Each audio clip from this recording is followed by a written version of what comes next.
Welcome back to another episode of the Media Pass. I'm your host, Alex, joined as always by your other host, Matt. Matt, how you doing? Alex, I'm doing phenomenal. We have watched NBA basketball. That is important. Life is good. I'm on my way to I know we don't like to get you're more of the closed off one. I'm more of the just balls to the wall, tell everyone everything, tell them where they can find me at any given time. But I actually have a bachelor's party this weekend I'm excited about. So yeah, life's good.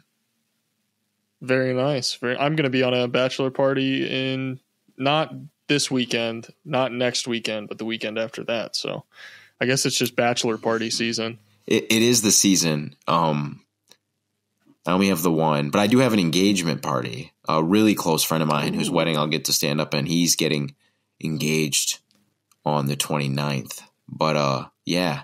Are you gonna post about that on Instagram, Alex, your bachelor party?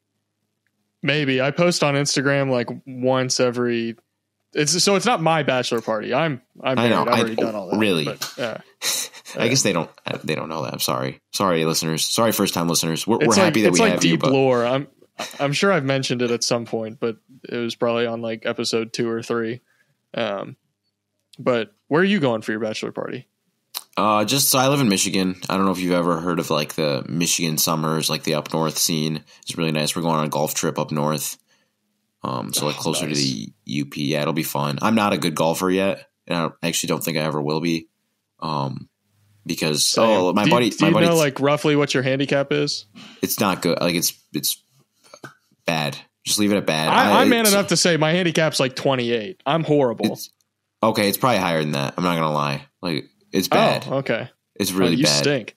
Yeah, no. I mean, so I do. I'm really into weight training and stuff, and I think it's made me super stiff over the years. So I'm trying to figure out how to. I might do some yoga. We'll see. I'll talk to to Brooke Lopez about it. He's pretty fluid for his like stature. We had some technical difficulties, but we're going to keep it rolling. Branching out from basketball movies, what are Matt's favorite courtroom movies? That comment was from Cam L1720, frequent commenter. Shout out to him. Matt, mine is A Few Good Men. I love that movie. That's an old school one. That's like considered one of the 30, 40 greatest movies of all time, like objectively. I'm not like a huge, I know the question was directed at me because of like the law school thing, lawyer background, whatever. But like, I was never like one of those guys who's like, I became a cop because I watched a bunch of cop movies. Like, I just kind of, I didn't have like an affinity for courtroom movies. Yeah. Probably my favorites are probably like My Cousin Vinny. I think that's a really good one. Nice. Like they always joke actually that everyone in law school like saw that movie and like went to law school. And then I really like Primal. I like Primal Fear with Ed Norton and Richard Gere. That's like one of the all-time great plot twists. Sorry for the spoiler alert, but like that movie was made like 30 years ago. So I feel like the statute of limitations there has expired and we can. Yeah. If you haven't seen it by now. Yeah. You haven't seen any, sorry, man. I just said it was a plot twist, so you don't know what the plot twist is. You don't even, No, but I'll be on the edge of my seat the whole time. Just sitting there waiting. It gets you. It's considered one of the great, like just chair pulls of all time. Do you know, have you ever heard of the movie or seen the movie Scent of a Woman?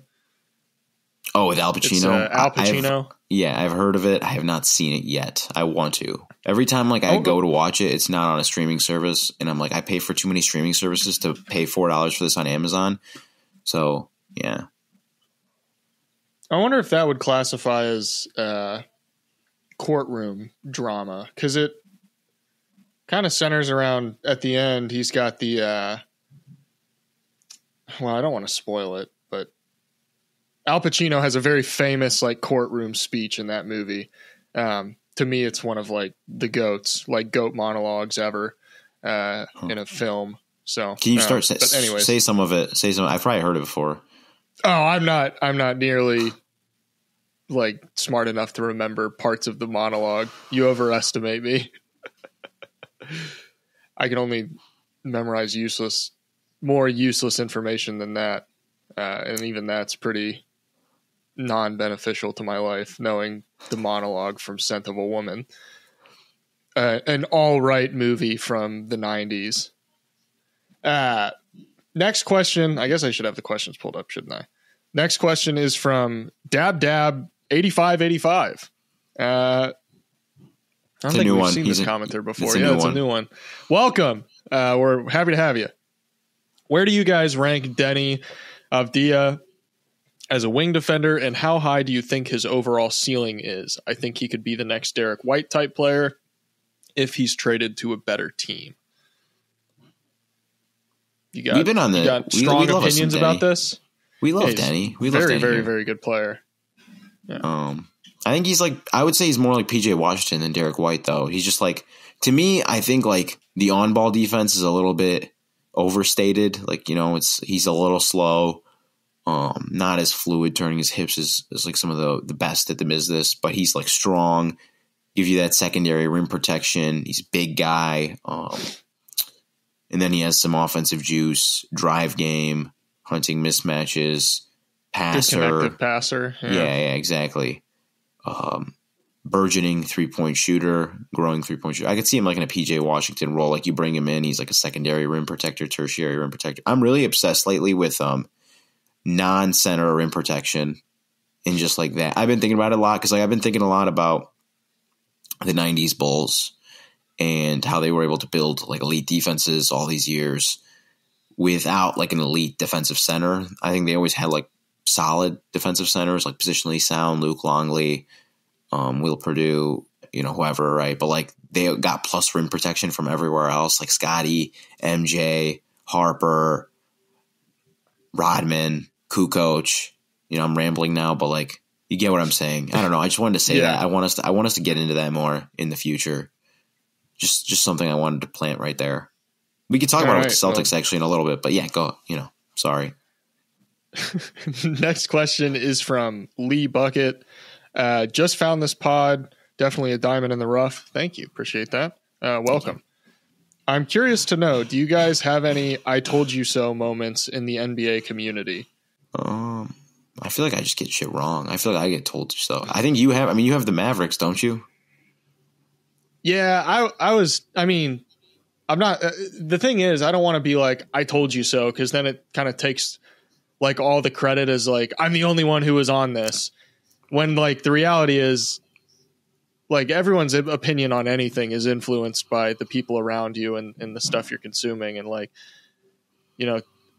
saying I told you so. It's no, I base my opinions off of I watched the games, did my research, and then other people I had discussions with and I was able to bounce opinions off of. So it's not I told you so. It's we told you so. With a lot of the takes that I have where I get it right. But I think by nature of just what we do, I think we all have I told you so moments. Just because when you're throwing out as many takes, I hate using that word, but our opinions are kind of just takes. I think by that very nature, you're going to have I told you so moments. You're also going to have moments where you look like an idiot. And I've got plenty of those. So I get to say Andrew Nemhard's and I told you so. I would say so. Yeah. Okay, cool. I like that. Next question is from Steamy Ramen 7743, frequent commenter. Thank you very much. Been wanting to ask this question since the last pod. Feel like it's a big brain question. We love those around here.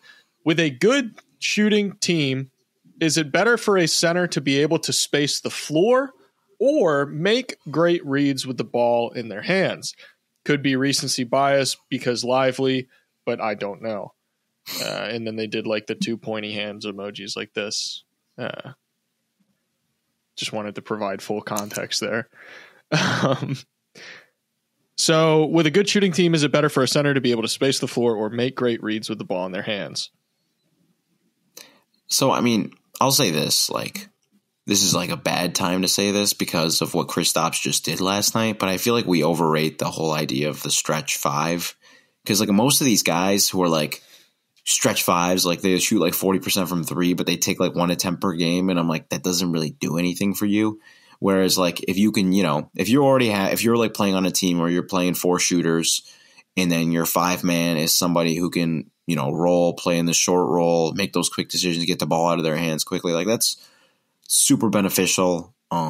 That's its spacing in its own way. You know what I mean? Like where we saw it in the Minnesota series where Dallas was getting dunker spot spacing from Gafford and Lively because of their catch radius, and Minnesota wasn't because Gobert doesn't have like freakish catch radius, despite his size. So I think in a vacuum, and the other thing we don't talk about here is like, the Celtics, the reason that they benefit so much from Kristaps' spacing and don't have to pay a tax for it is because they have like big, strong forwards who can handle some of the physicality that you lose from having a player of Kristaps' build on the court. So, yeah, I think in a vacuum I would go with like that roller, quick decision maker, lob guy. Yeah, I also think this conversation, the way you kind of evaluate it is I almost take Kristaps Porzingis out of this category because to me, Porzingis is more in that like star realm of big where like you're pretty much able to do a little bit of everything, which is what makes them a star. That's a part of being a star player is like, you don't have as many weaknesses and you're more versatile, stuff like that. And so like with the Derek Lively, like I think it's totally fine that Derek Lively doesn't space the floor because he's like not even top 3 options on the team. Like he's not a primary offensive focal point. So it's like, yeah, when you're surrounded by better scorers, connective passing, short roll passing, quick decision making, that's more important than you being able to hit catch and shoot threes to me. And plus, you kind of touched on it. You can get spacing elsewhere. It's not like spacing is exclusive to the 3-point line. We've done entire episodes on this. So another example would be, I guess I don't necessarily have another example, but like my point is, I think if your star player or if one of your like main options, because in my opinion, I think most people would probably agree with this. Porzingis is the 3rd best player on the Celtics. I don't agree with that. Who's the 3rd best player? We're not getting into this right now. Who's the 3rd best player, man? Porzingis is the 2nd best player. Okay. I thought you were going to argue he's the 4th best player, and I was like, I can't get by that. I can live with the argument. I can live with the argument that he's the 2nd best player. I think that's totally fine, totally fair. Who do you think my 3rd best player pod. is? We're not. Who do you think it is? What? Who do you think my 3rd best player would be, though? Do we want to unpack this can of worms right now? No, we don't. But I just want to know what you think. That's all. I'm not going to say yes or no. I think you're going to say Jaylen Brown. Let's keep going, man. Let's keep going. Okay. I have some thoughts on Jaylen Brown. Maybe we'll talk about him a little bit. I like that. Good thoughts, not bad thoughts. Mm-hmm. Sneak peek. So my whole point is if your center is not like offensive focal point in a traditional sense of like they're getting a ton of shots, then I would prefer your connective passing, short roll passing, stuff like that. Now, if your center is, say, like, let's say the Pacers, for example, where Miles Turner's like an offensive focal point of that team, I think his floor spacing is more important than like him being able to make reads in the short roll. Not saying he can't do those things, but I'm saying it kind of depends on how your team operates, where in the offensive hierarchy you are. That's kind of how I view that question. Very interesting question. We could talk for a long time about that exact topic because I do think it's a very interesting thing to unpack. Maybe we'll do that in the off season, sort of like how we did the non-shooting wings thing. Next question we have from Behind the Arc YT, frequent commenter, frequent supporter of the channel. Shout out to him. Appreciate y'all answering my question from the last video. No problem. Since we are in the NBA Finals now, my question is, what was the moment you knew Luka and Jason Tatum were going to be what they are now? For Luka, I remember there was that one game, it was a sophomore season when LeBron and him like dueled. It was a Friday night ESPN game, and LeBron afterwards, I think the Lakers win the game. This is, by the way, this is the year the Lakers win the NBA title. This is before the COVID stoppage, and LeBron grabs the microphone and he goes something like that, and he just says like, "That's a bad motherfucker right there." And I'm like, man, like, I mean, LeBron's talent evaluation over the years is very, he's got a very shady record when it comes to that. But like, just like, it really clicked for me because they play the same style in a lot of ways, the helio ball and all that, right? Obviously, LeBron, a lot more athletic, a lot more physically athletic than Luka Doncic, a lot better of a defender even now. But just like hearing him, like he knows that style so well. And for him to like be that impressed by Luka, I'm like, okay, he's up next. With Tatum, I don't know. It's honestly probably right around that same time. I think he took a big leap that season. That was the year they make the conference finals. They play the Heat in the bubble. But I think Tatum made a really big leap that year. Yeah. Yeah, that year he was 12th in MVP voting. All-NBA third team, All-Star, most improved player, fourth in most improved player voting. So yeah, he took it. He went from 15.7 points per game to 23. Went from 37% 3-point shooter on 4 attempts to 40% 3-point shooter on 7 attempts. 13 shots a game to 18 shots a game. Yeah, I mean, he just had a massive leap. I would say I would agree. That's probably around the same time as Luka's leap.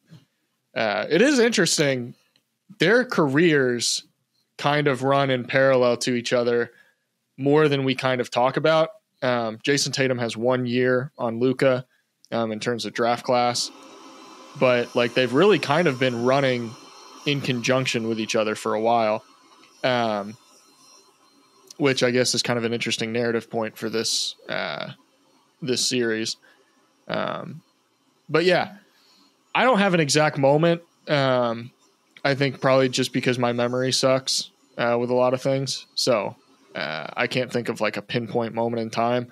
I know Luka has like the games that stick out to me for Luka the most are those early games where like, yeah, he would finish with like 25 points, which is fine. But then he'd have like 15, 16, 17 assists. And it's just like, dude, what are you doing? Like, this is absurd.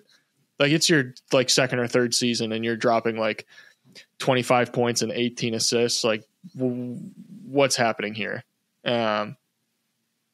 And then like that early bubble Clippers series was just unreal.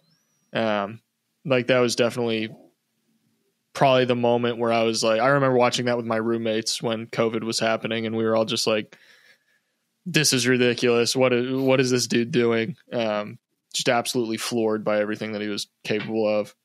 But that was a good question. Next question that we got from Think Out Loud 2144.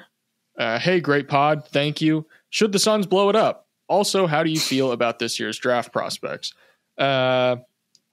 First question, in my opinion, I think the Suns are operating on an antiquated model of team building where like maybe in the past you could get away with, let's just stack the cards with like top end talent. But I would argue even in the past, you couldn't necessarily get over. There's some exceptions, but I think like cohesive team building has generally, on average, always reigned supreme. Your best contenders are always going to be cohesively built teams that function well together and are well-oiled machines. Even the Celtics, who I think you can make the argument that the Celtics are a super team, but also they're like an incredibly cohesively built team. So it's very different.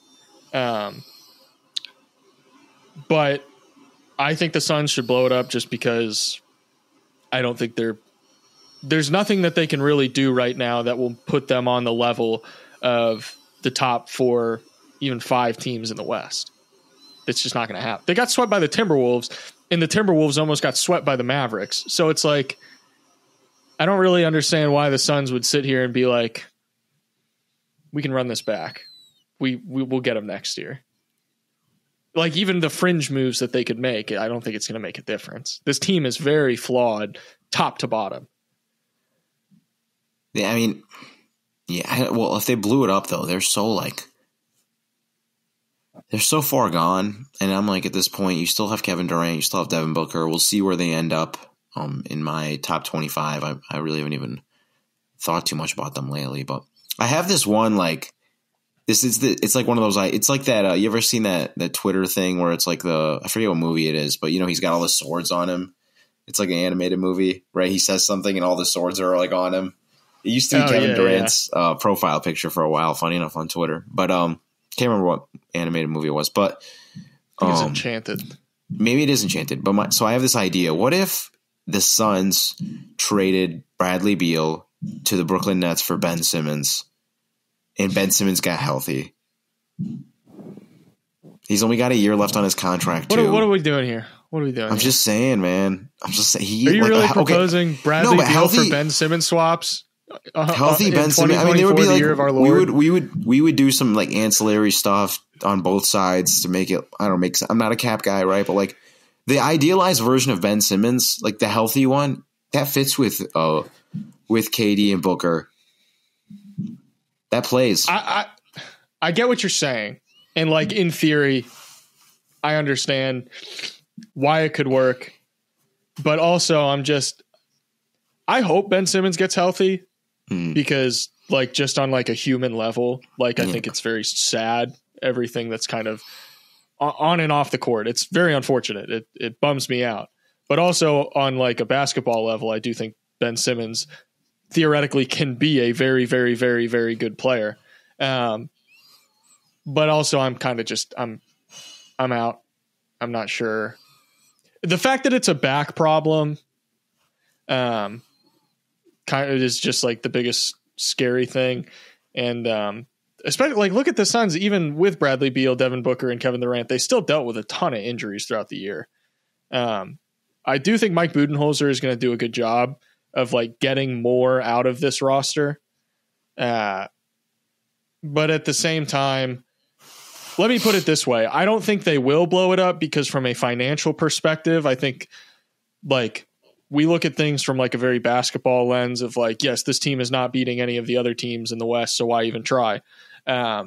Which I guess is fair, but also it's like, if I were playing 2K, like my league, and I had this Suns team and I looked at the rest of the teams in the West, I'd understand immediately like, oh yeah, this team isn't doing anything. I'm going to trade everybody and get as many assets as I can and just set myself up for the future.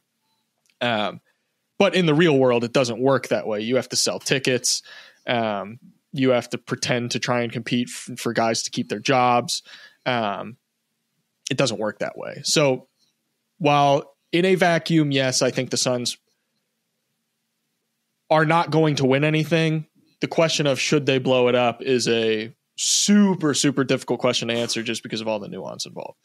That would be my answer. Moving on to the next question. This is from Pinot Blue Vogel 6458. Frequent commenter. Shout out to him. Thanks for the podcast. You're welcome. Thank you for the comment. Do you guys think Jaden Hardy should get more minutes? And how do you feel about his future, a strong sixth man, or can he improve enough defensively to be a starter? You mind if I take point on this? Yes, please. Okay. I am a longtime attendee of the Jaden Hardy party. I have liked Jaden Hardy. So I do very, very little prospect scouting. I don't watch a ton of college. I don't watch a ton of like international or G League. Basically because I don't, it's not that I don't care. It's just all of my focus is usually on the NBA level. I don't have enough time to be watching a ton of prospect tape. That being said, I absolutely love Jaden Hardy. I have loved Jaden Hardy since he was a prospect. I think his prospect shooting numbers are extremely deceptive. Where you like look at, he's shooting horribly from three, horribly from the field. But then you look at kind of the role he was playing, the team he was playing with. You look at how the G League style of play operates. It's like, it's not a realm particularly conducive to Jaden Hardy's success. And I think every single year we've seen him where he's been given opportunity and it's like, okay, go out there and see what you can do, whether someone's out with an injury, whatever the case may be. Jaden Hardy's been put in a position where go in there, do your thing, let's see what happens. And he kills it. Like, I think Jaden Hardy has shown, if you look at the highs of Jaden Hardy's career so far in serious games, I'm not talking garbage time, I'm taking that out of the equation. Jaden Hardy has a lot of potential. Do I think he will be a star player? Probably not. I don't think that's realistic. I think the passing, although it's improved a ton, the playmaking has improved a ton. I'm not sure he will reach that threshold where it kind of unlocks everything. But like a Colin Sexton type player, maybe minus Colin Sexton's like kind of fake defensive intensity that makes it seem like he's a much better defender than he actually is. That's an off-season I pod. think yeah, definitely off-season pod. Top 10 fake defenders in the league. I think Jaden Hardy can be like perfect sixth man, and can also fill in as a starter. He's filled in as a starter before, right? I think that one year that I made a video on him, he was doing, he's filled in as a starter before. Okay, cool. I'm not crazy. But yeah, I love Jaden Hardy. I think he's going to be awesome. I don't necessarily think he's going to be a star. I think he can be a starter, but you'll be hindered by his defense. So that would kind of be the thing that would have to improve to kind of get him over that hump. Yeah, actually, so I wrote about Hardy a couple weeks ago for Forbes.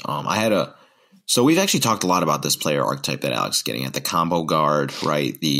They're not good enough to be your primary, but they have a little bit more on ball juice than like a pure off ball player. So they play that, the combo role, right? And they do it off the bench. They have enough scoring punch to masquerade as a superstar every once in a while, win you a game with like some sort of offensive eruption, can play off of your offensive number one, et cetera, et cetera. I do think he definitely has the potential to become like we just said, Sexton, Malik Monk, CJ McCollum, you name them, right?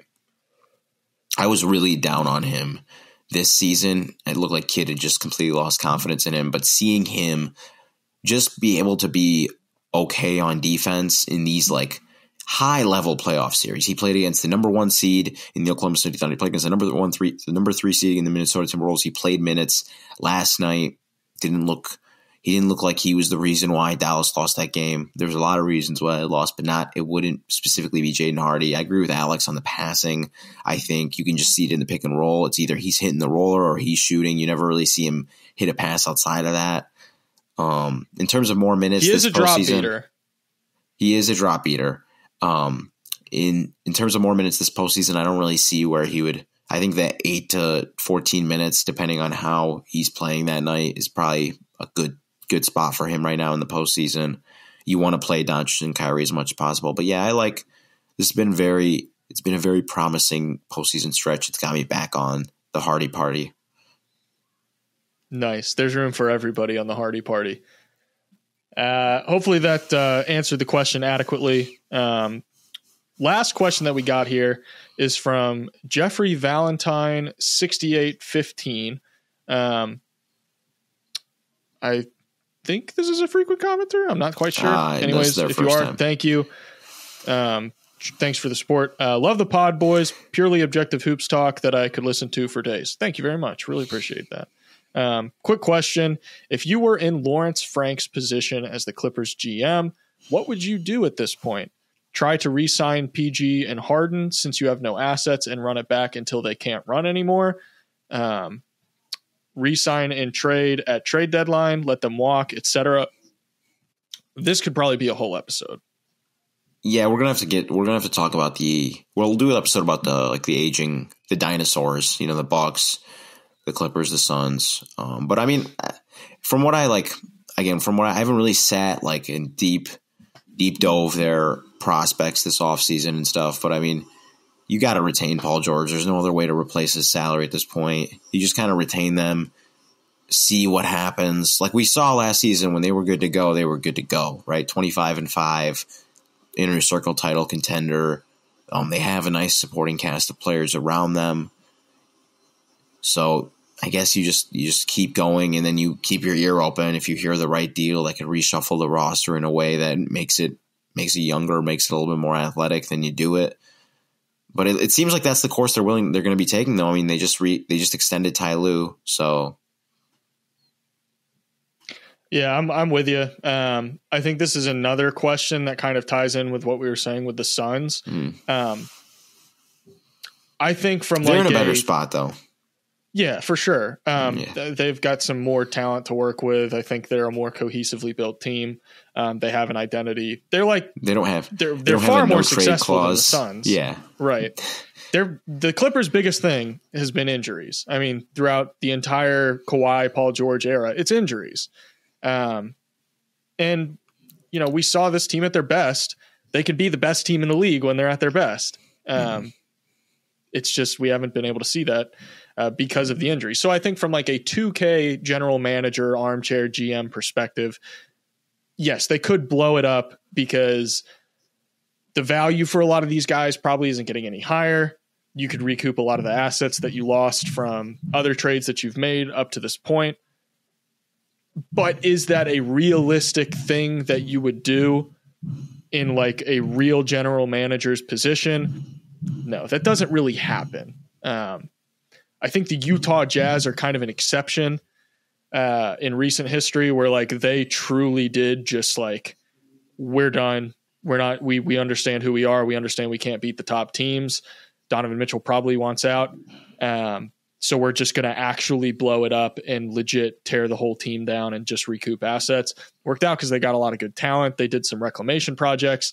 The Suns and Clippers could probably do something like that, but it's not exactly realistic. So I don't see it happening. And also, like, you just need to get lucky once. You just need these guys to be healthy for one playoff run. If you can get one playoff run where you go all the way and win the finals, if you make one playoff run where you even get to the finals, it's probably a success. You're probably like, you know what? We got there. We gave it the old college try. Didn't work out. All right. We live with it. And then if you win one, then it's like it was all worth it. It was all worth it. So I don't know. That's kind of my take on it. I mean, the difference is between them and the Suns is like if they like the Suns were completely healthy this postseason. I mean, Grayson Allen goes down after game 2 or whatever, but the series was kind of over and done with at that point. But like, yeah, Grayson Allen being healthy isn't winning you that series. Yeah, so like we saw what the Suns look like healthy, and you know they're first round fodder. So yeah, it's a little bit different between those two. Anyways, let's talk about the reason why we discuss anything all season long. The NBA Finals. 42 minutes in. The NBA Finals. What do you got? What's ruminating in your mind?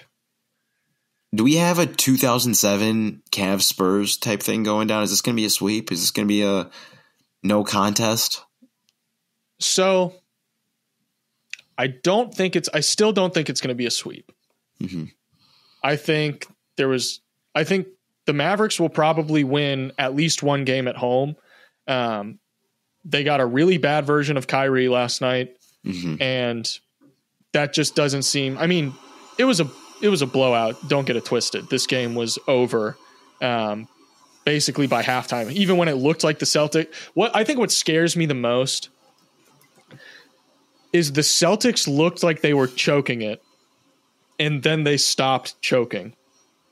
And that's when I was like, oh, this is normally a game that the Celtics lose, where now they're winning the game that looks like they normally lose. Like I saw Celtics fans on the timeline. I don't want to hear Celtics fans in the comments being like, oh, the Celtics had that game in hand the whole time. They were up by 30. I saw Celtics fans on the timeline saying, this is so predictable. The Celtics are losing this game. Like we all know what happens when the Celtics start looking like they did in that third quarter. The Mavericks won the third quarter, and it still didn't matter.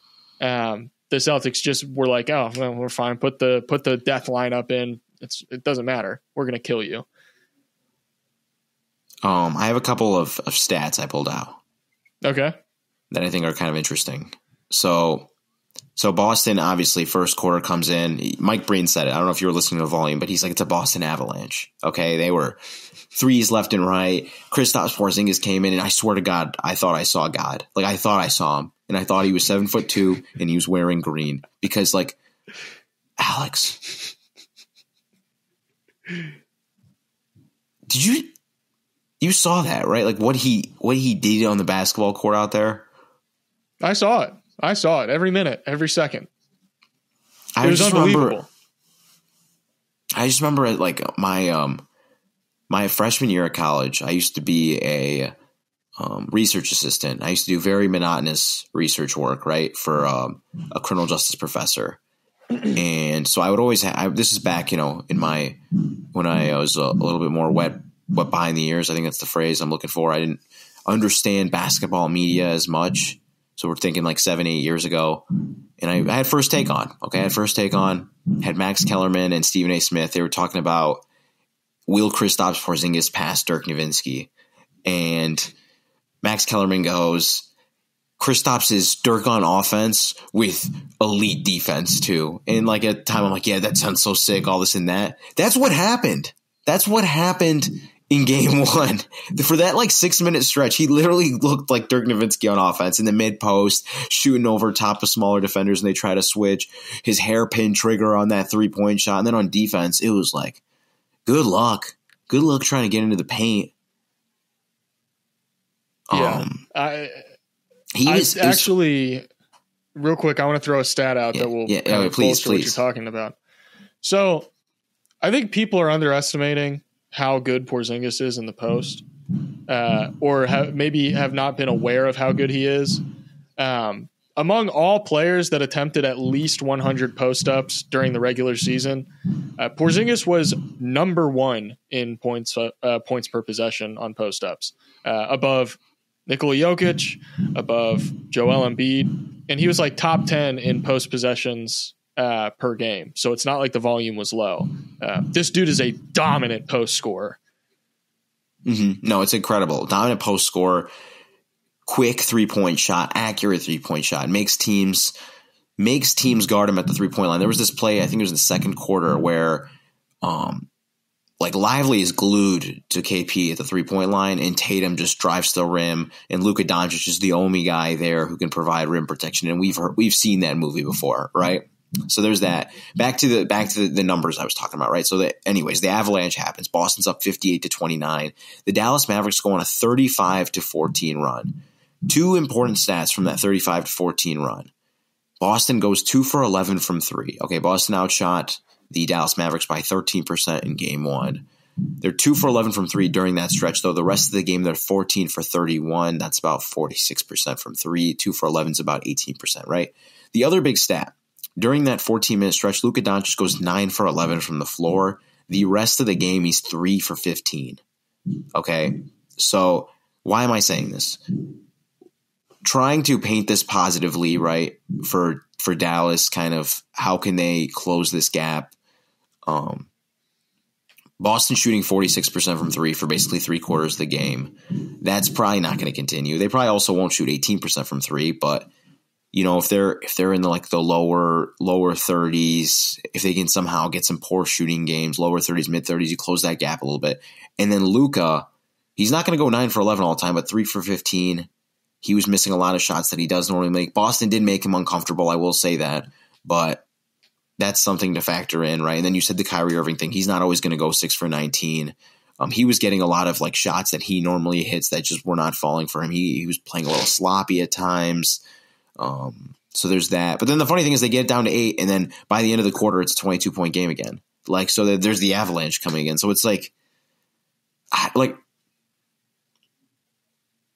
Boston just they proved that they are on paper the vastly superior team here. And what it's going to take is it's going to take some out-of-body experiences from Doncic and Irving. It's going to take Boston cooling off from three. And then the third thing, and this is where the comebacks. So one thing I was monitoring in that third quarter, right, is Tatum's decision-making early on in the quarter. So what Dallas has done pretty much since the Gafford trade is they switch a lot and they overload the strong side, right? So they're They're sagging off the weak side shooters, packing the paint, right? Daring you to beat them with your kickouts, their skip passes. And of course, over the years, Tatum and Brown, anytime they've run into trouble is when they play teams like that. And so early in the third quarter, if you watch, Tatum's driving into the trees. He's getting turnovers. He's taking contested layups that are not falling for him. And as the quarter goes on, so that's happening, right? The lead's getting it's shrinking, gets down to 8.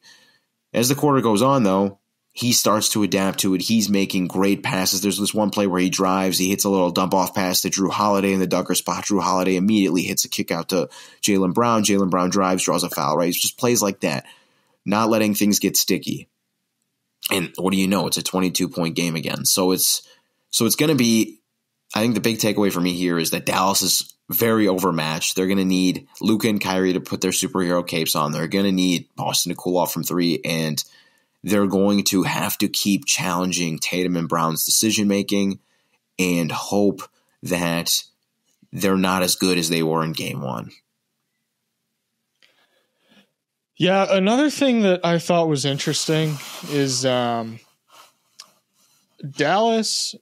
didn't I feel like they were not – I mean, the numbers back this up, but they were not as three-point heavy as they've been in the playoffs so far. Like you look at the Thunder series, you look at the Wolves series, the Mavs were, if it was open, they're taking it. They're shooting it. They don't care how many they miss. They're going to shoot threes. Dallas only attempted 27 threes last night. They shot 26%. That's probably not going to happen all the time. But Boston, for reference, shot 42 threes, which is pretty wild. That's a lot of threes.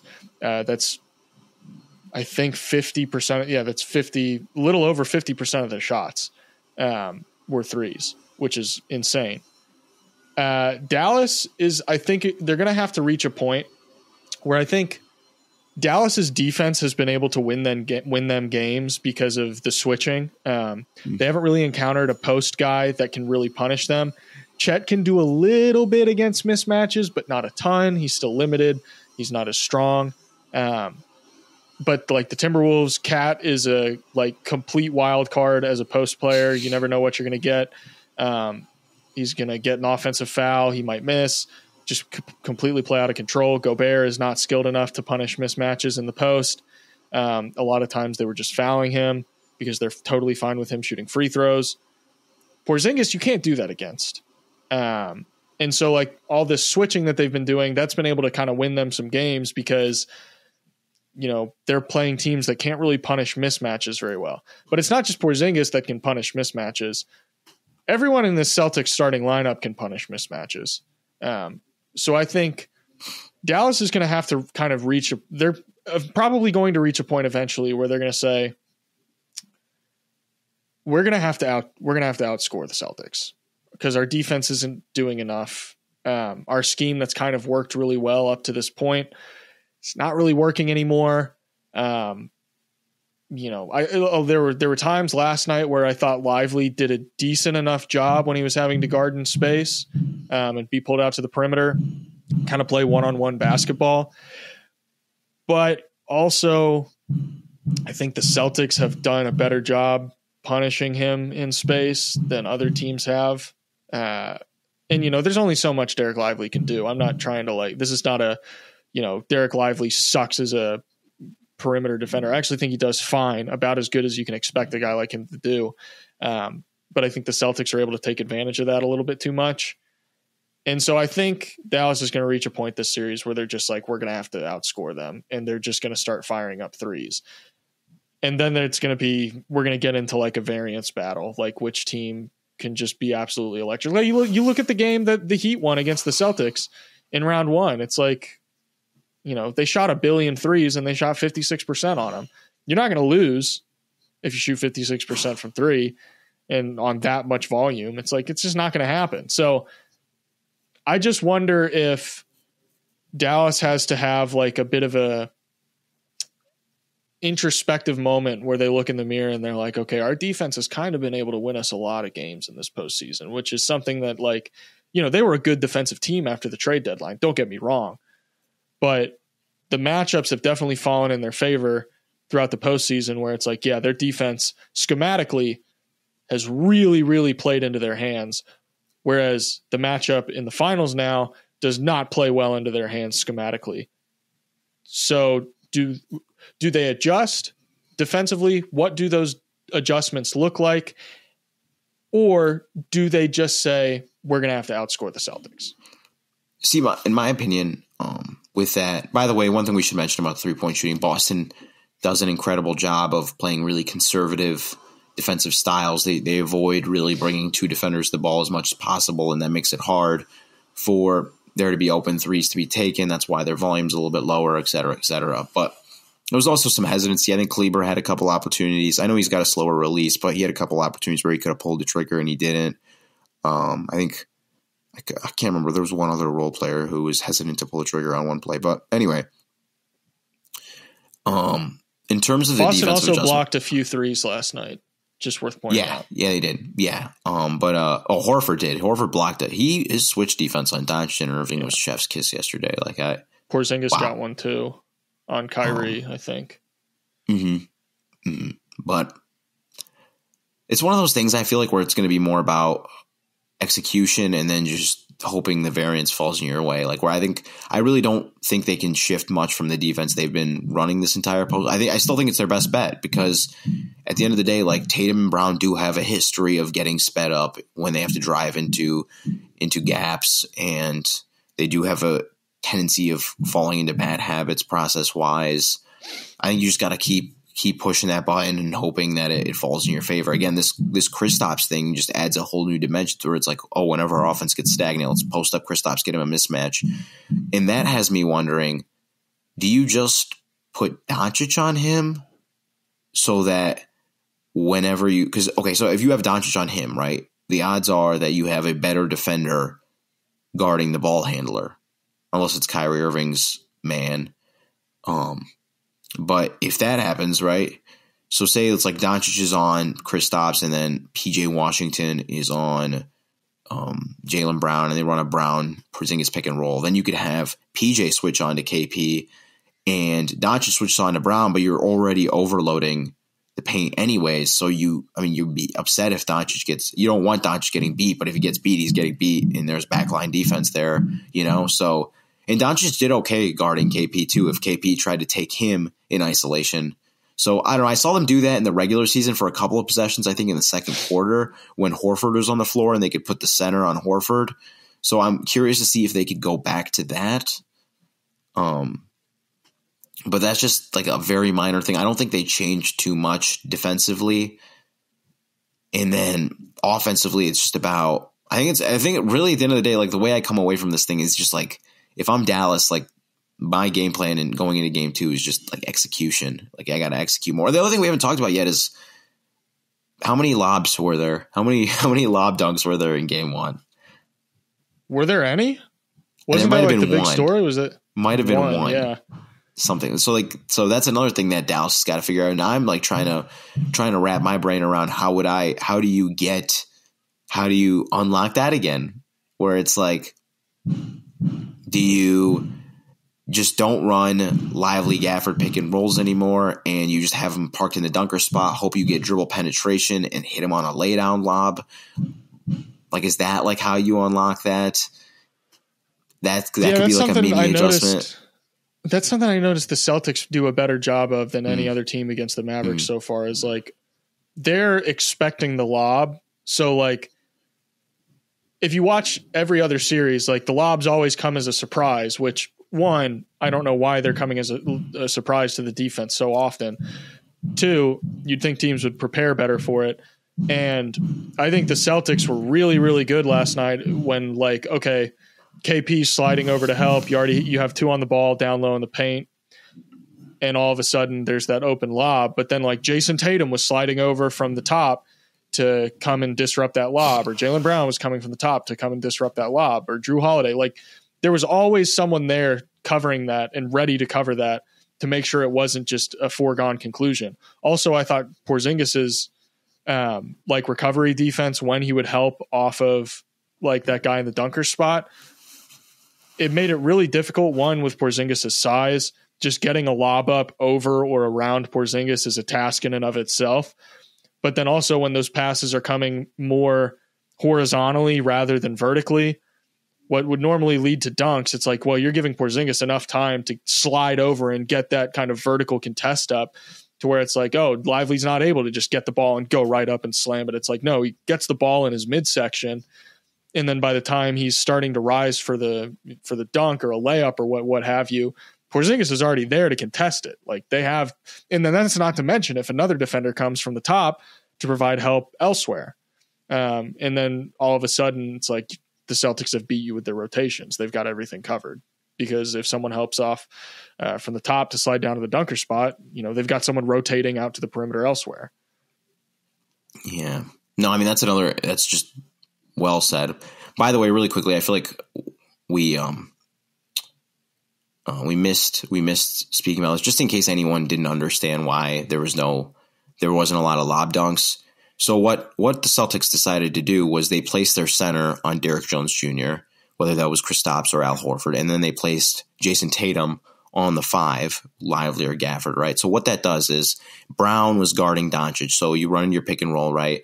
When you switch the pick and roll, which is what they would do, they'd have Tatum switch on to Doncic, Brown switch on to Gafford or Lively. That takes away the roll, okay? So the problem with Gafford and Lively is they're not like post bigs, right? So you can't like dump it down on them in the post and then have them play with Brown in the post and score over him. So that neutralizes the roll.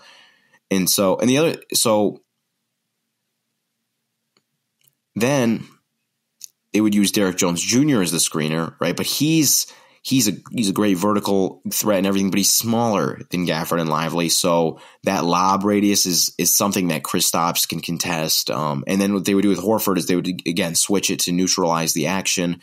So there's never really that pocket for the lob pass. So that's why there was no lob dunks. The other thing that Dallas can do, as I'm saying this, though, they should be trying to do a better job of is just being physical on the offensive glass. Like, yes, I know Brown and Tatum are strong and they can bang with Gafford and Lively, but like, just because they can do that doesn't mean that they should be able to do that possession after possession. You have to make them pay for switching smaller guys onto their bigs in these pick and rolls. Make them pay for, you switch it and Brown's on Lively and Luka Doncic takes a step back, pull up 3 and it rims out. Like Lively should be getting that basketball. Does that mean also that and I kind of said this right away or in the first quarter when I saw the Celtics get 4 offensive rebounds or something like that crazy in one possession is Dallas cannot lose the physicality battle. And one way I always try to gauge the physicality battle is looking at the offensive rebounds. I think it was pretty much damn near even. Dallas had 10. Boston had 10. Yeah, it is even, exactly even. They both had 10 offensive rebounds, okay? And that tells me that physicality-wise, right around each other, which is not good because Boston has a huge edge in spacing, in skill, in shooting. So Dallas needs to be able to create these extra possessions. They kind of need to win in ways the New York Knicks win in, which now that as I'm saying all this kind of has me thinking maybe you want more Kleber minutes too at the 4, just so you're bigger. Maybe you experiment with PJ Kleber and then a 5-man, right? Just to have more size out there. Because like the Celtics are not a speed team anyways. So why not just have as much size and power as you can out there? I feel like, okay, if you put out PJ Kleber in like one of the bigs, that's more spacing than DJ PJ in one of the bigs, right? Yeah. Kleber's more absolutely. of a spacer than Derrick Jones Jr. So I don't know. I guess that's maybe a lineup adjustment they can make, lineup tweak. I don't know. They're really in trouble right now. They're in serious trouble. Yeah, and from a macro level, I just want to say this because it's something I've been saying all season, and I feel like everyone was just kind of like brushing it off because like, oh, they're in the East, this, that, and the third. Guys, the Celtics are an incredible basketball team. Like it's not a fluke that they were as good as they were for 82 games of the regular season. It's not a fluke that they had their way with the Eastern Conference on the way to the finals. I understand there were injuries. I get it. I understand. The Celtics are really, really freaking good. And like you watch them in the fourth quarter with like 4 minutes left last night, when they started playing the math, like I could just tell by like how they were playing with the shot clock and the shots they were allowing the Mavericks to take with like 4 minutes left in the fourth quarter. They were playing the math. They were like, we don't really care how efficient our scoring possessions are in the last 4 minutes, because we're up by a big enough amount that it's not really going to matter. We just want to eat as much clock as possible. We're going to burn as much off the clock for every possession that we can. And then on the other end of the floor, within the last 4 minutes, they're like, we're just going to make sure you don't take threes. Pretty much going to let you get into the paint. We'll try to contest you, but we're not going to foul too much. We're going to funnel you inside the arc because we know it's going to take like, you're going to have to make 8 2-pointers to catch up to us. You're going to have to make, we know you're not going to be that efficient for the rest of the game. You're not going to make 8 straight twos, more than likely. And then we know that our scoring will be efficient enough to maintain this lead for the last 4 minutes. It's like the Celtics, not just from a talent perspective, are an insanely good team. It's like also from like a coaching perspective and like a cohesiveness perspective. Like they are very, very, very, very, very smart. And they know exactly what they need to do at any point in the game to make sure that they close it out. And like, I just need people to understand that, like, if the Mavericks lose this series, like, this Mavericks team is very talented and they probably compete with any other team in the Eastern Conference. And they still probably will compete in the series. It's been one game. Don't be surprised if there's adjustments in game 2 going forward throughout the rest of the series where it's like, oh, the Mavericks all of a sudden actually have a pretty good shot in this series. That's how these things go. But also, if this series ends up being a sweep, it's like, yeah, dude, the Celtics are incredible. This is an incredible basketball team. It's just the fact of the matter. Like, I mean, you talk about how great this team is. Like, it just all fits together so perfectly. We talked about earlier how Tatum and Brown make up for Kristaps' below average physicality for his position, right? What about how Drew Holiday can play in the dunker spot so that Kristaps can be a spacer, or how Drew Holiday's passing helps because Tatum and Brown are like below average passers for their role in an NBA offense, or how, I don't know, how Jaylen Brown like can just, since he gets to take on the second best wing or forward defender on every team, is strong enough to bully the second best wing forward defender on every NBA team.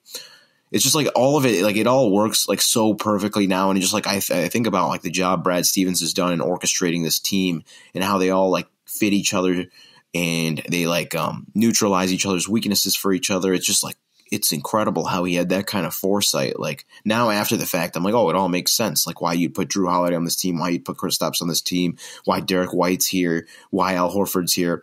Dude, have we talked about how Sam Hauser played good defense on Kyrie Irving and Luka Doncic? Have we talked about how Sam Hauser was a plus 17 in 16 minutes last night?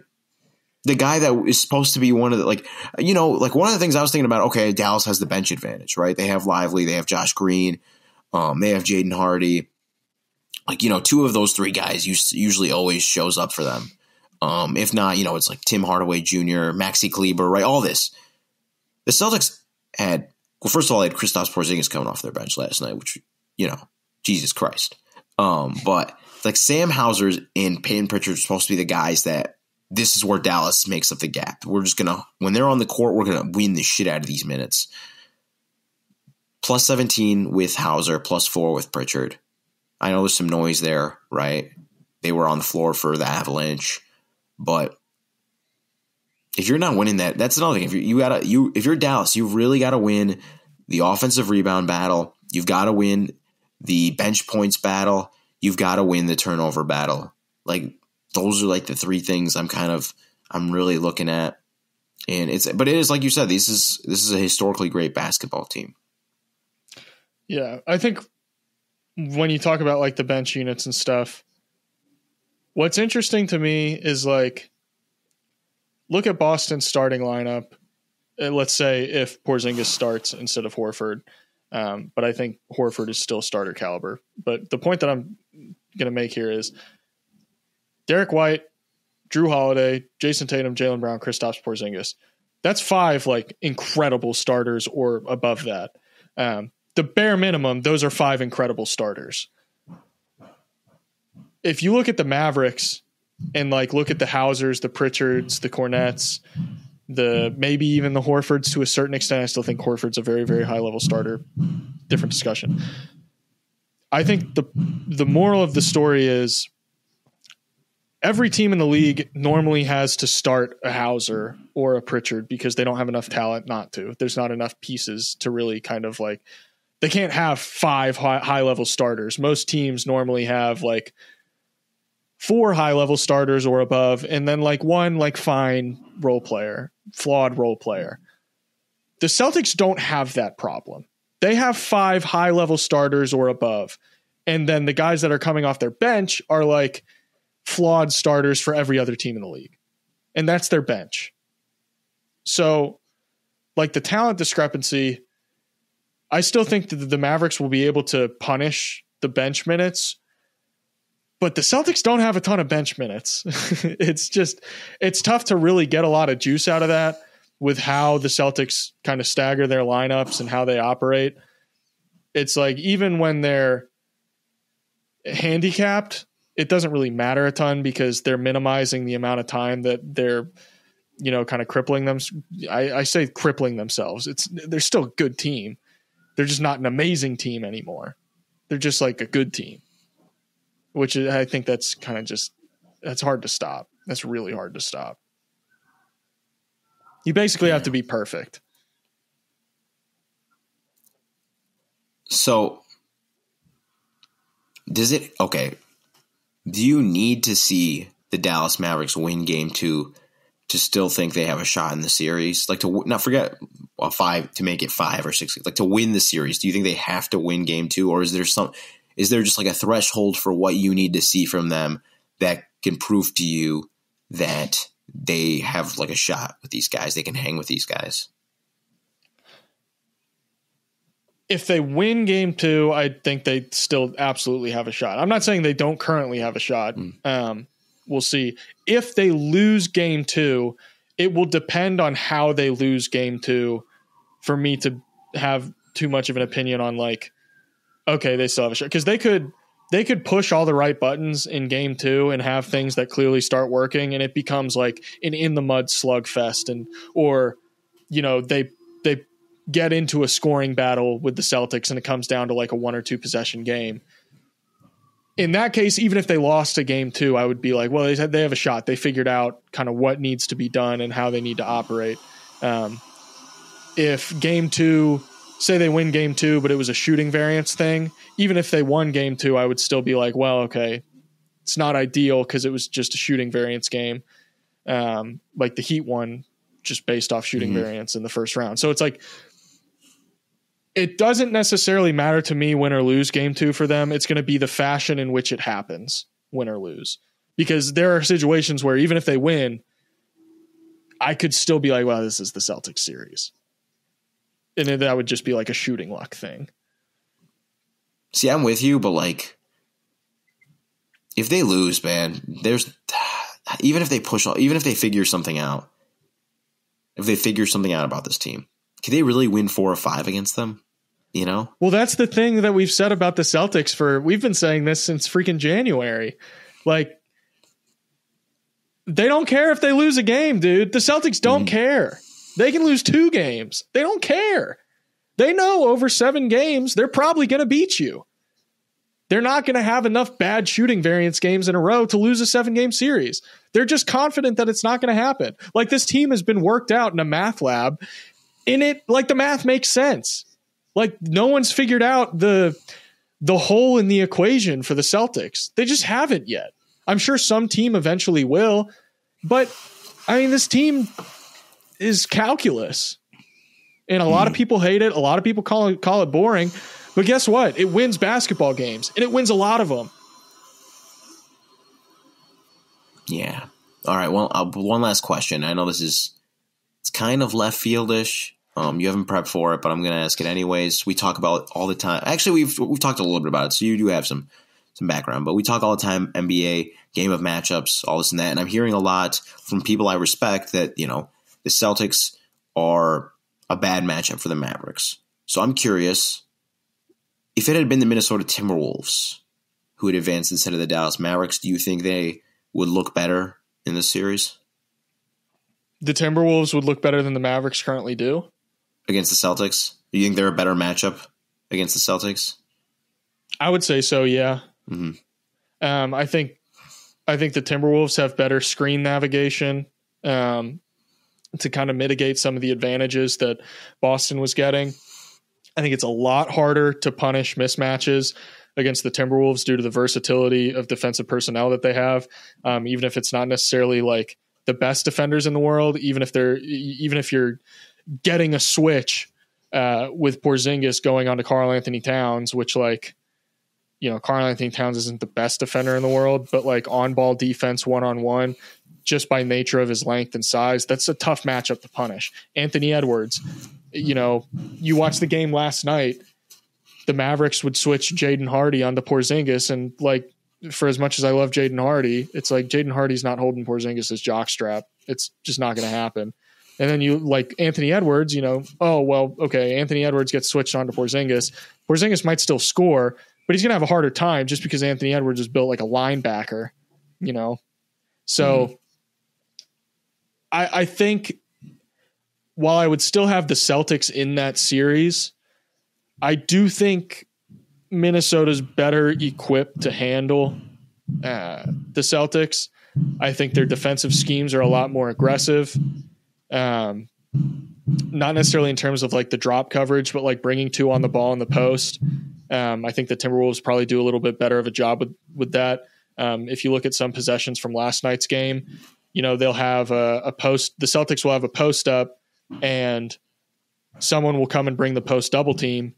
And Luke is supposed to be making that top rotation if the double came off the top, and he's not making that rotation. I think that's something that the Timberwolves excel at. Like Jaden McDaniels comes and helps Gobert double in the post. Nickeil Alexander-Walker's making that rotation from the top of the weak side over to the strong side at the top, that guy who's one pass away.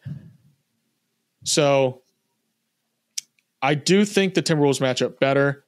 That being said, how much that actually matters against this team, I don't know. Yeah. I was just curious. I agree with you. I agree. I just kind of wanted to hammer home the point. This is really a matchup, styles make the fights type thing. It's actually funny. I think Denver would look better against Boston. I think OKC might even match up a little bit better against Boston. It's just like that's how the nature of the beast. And it's funny because Dallas beat OKC in a fair fight. Dallas beat Minnesota in a fair fight. Who knows what the Denver Dallas series would look like? But just styles make the fights. The Celtics style though, pretty damn good. Looks pretty damn good right now. Yeah, there's a very good chance that at the end of this series, we look at the Celtics holding the trophy and it's like, well, they are who we thought they were. This was an all-time great team. Really quickly, you said you had some stuff to say about Jaylen Brown. I just want to, I feel bad because we're at the end of the episode and haven't really said a ton about him. And I wanted to, I said at the top of the episode, hopefully people stayed around this long waiting for my Jaylen Brown opinions, but he was fantastic. I thought the passing was great. The scoring was fantastic. The defense was incredible, being a rim protector when he needed to. And then just playing good defense everywhere else. The skip passing was great. I was super impressed with Jaylen Brown. Looked like a superstar last night. His defense on Doncic was great. Yeah. If they get this Jaylen Brown for the entire series, it's a sweep. I mean, he played incredible basketball last night. And what's crazy is he had 2 assists. Also, one last thing I want to say before we get out of here. There's a lot of talk last night about Jason Tatum not being efficient. He shot 37.5% from the field. I'm working on an article about it, but keep going. Watch the game and see all of the open looks that Jason Tatum was generating for everybody else. I talked about Jaylen Brown's passing and playmaking last night. Jason Tatum's, in my opinion, I think Jason Tatum passing wise last night had just as good of a game as Jaylen Brown. Jaylen Brown was definitely more efficient scoring, had a better night overall, but passing wise, I think Jason Tatum did just as good as Jaylen Brown facilitating and generating offense. You look at all of the attention that Jason Tatum was generating when he had the ball in his hands, when he was driving to the basket. He created a lot of really, really good looks. So I'm okay with Jason Tatum shooting 37.5% from the field because it didn't really matter. He was a plus 9. He had the second highest plus minus on the team in a game where he shot 37.5%. He was plus 19. He played great. And so what? Jason Tatum may not be. People get so hung up on the superstar thing, whether or not Jason Tatum's a top 5 player. I don't think he really cares that much as long as they win a championship. I don't think Celtics fans really care that much if he's a top 5 player, as long as they're hoisting the trophy at the end. Jason Tatum does what he needs to do to win. And, he still forces the issue every now and then, but it's like, you can live with it when he's passing like he was last night and rebounding like he was last night and defending like he was last night and hitting his open threes like he was last night. It's like, who cares, man? He helps his team win, and he helped his team win last night. That's all there is to it. And the thing people always forget about, Brown's putting up these numbers. He gets to put them up because the best defender is always on Tatum. Yep. And Brown is such a gifted player that you can't get away with that most times. Most times your second best perimeter defender is not good enough to guard Jaylen Brown. So hat tip to him, hat tip to Jason Tatum, hat tip to the team leader in plus minus, Mr. Drew Holiday, plus 20. Oh yeah. Great. Dude, did you see he bulldozed PJ Washington on a drive and Derrick Jones Jr.? Yeah. Has any team done that to those two guys throughout this playoff so far? No. This is the first time. They've been absorbing blows left and right, dude. I don't even think Cat did that to PJ Washington. Yep. Yeah. That's true for you, though, man. Celtics are a different beast. We could talk about the matchup difficulties for hours because there's so many. Any team matches up not great against the Celtics, but I think that's going to do it for this episode of the Media Pass. Be sure to leave a 5-star rating on whatever podcast platform you're listening on. If you're watching on YouTube, we'd really appreciate it. If you subscribed, leave a like. Excuse me. Leave a question in the comments. If you got one, we'll read them at the top of next pod. Got anything to add, Matt? Yeah. Also leave a comment about topics you would like us to tackle this off season. Yes, absolutely. We will be taking strict note of that and putting together a nice little schedule, a little calendar, and looking forward to it. But until then, we're going to be covering the NBA Finals for the rest of the way. Excited for that. As always, thank you guys so much for listening, watching, whatever the case may be, and we'll see you in the next one. Oh, follow us on Twitter at AlexHoops _ at Mat Issa 15 MATISSA 15. We'll see you all in the next one.